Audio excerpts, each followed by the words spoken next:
poursuit, Daniel, avec Dassault Systèmes.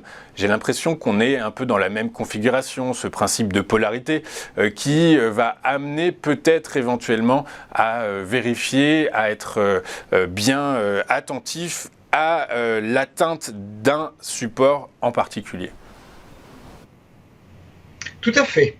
Tout à fait. Alors, on a ici Dassault Systèmes, là, en données quotidiennes. Alors, tout à l'heure, on était en données hebdomadaires. Alors, Dassault Systèmes, on l'a ici depuis l'automne de l'année dernière. Et si on a globalement un schéma ou une tendance haussière, le moins qu'on puisse dire, c'est que Dassault Systèmes, ce n'est pas un long fleuve tranquille. Hein. On a pas mal de ruptures, on a des gaps, on a eu de fortes consolidations horizontales, un gap de rupture fin du mois de mai qui nous a amené vers les sommets à 41, 60, 42. Et puis, depuis, on a refait un deuxième sommet au mois de juillet. Et ce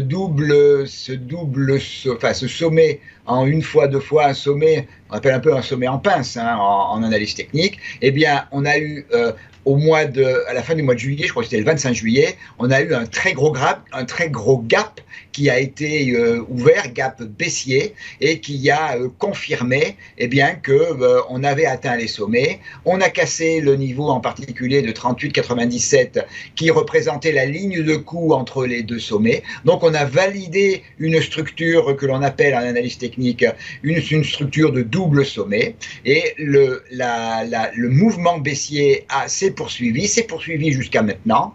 Alors on est resté pendant quelques temps à l'intérieur d'une zone qui est ici en rouge clair, qui était une zone de support, qui est depuis tout simplement depuis hier, qui est maintenant une zone de résistance entre 35,08 et 35,71.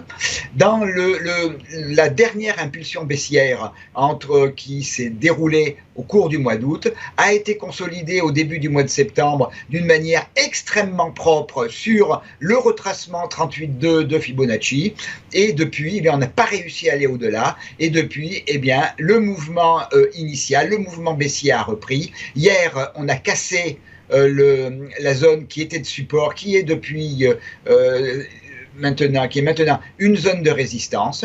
Alors, j'ai mis les retracements de Fibonacci, j'ai mis aussi les extensions de Fibonacci, et ce que j'aime bien regarder, c'est si les niveaux d'extension correspondent à des niveaux techniques, à des niveaux de support, de résistance, de polarité, qui ont été travaillés dans le passé. Cela montre si ça fonctionne, cela montre un rythme de marché qui est un rythme très clair, un rythme très propre, au moins au sens de l'analyse technique, et c'est le cas avec Dassault Systèmes. Donc on a clôturé hier sur 34,67 qui est l'extension 0,618, mais les deux niveaux qui sont pour moi les niveaux objectifs que j'attends. Le premier, c'est l'extension 0,76 qui correspond qui est à 34,09, et on voit que ça a été un niveau de support au début du mois d'avril. Ça a été également un niveau de résistance et un niveau de support dans le passé. C'est un niveau de polarité. C'est l'extension 0,786. Donc, c'est mon prochain objectif. Et en cas de rupture tout à fait possible de 34,09, le niveau en dessous, c'est l'extension 1 qui correspond, on le voit très proprement à 33,15, à un niveau de support qui a été travaillé pas mal à la fin de l'année dernière et que l'on est revenu tester au mois de février. Il faudra maintenant revenir au-dessus de 37 € pour que ce mouvement baissier soit invalidé. Pour l'instant, ce n'est pas mon schéma principal.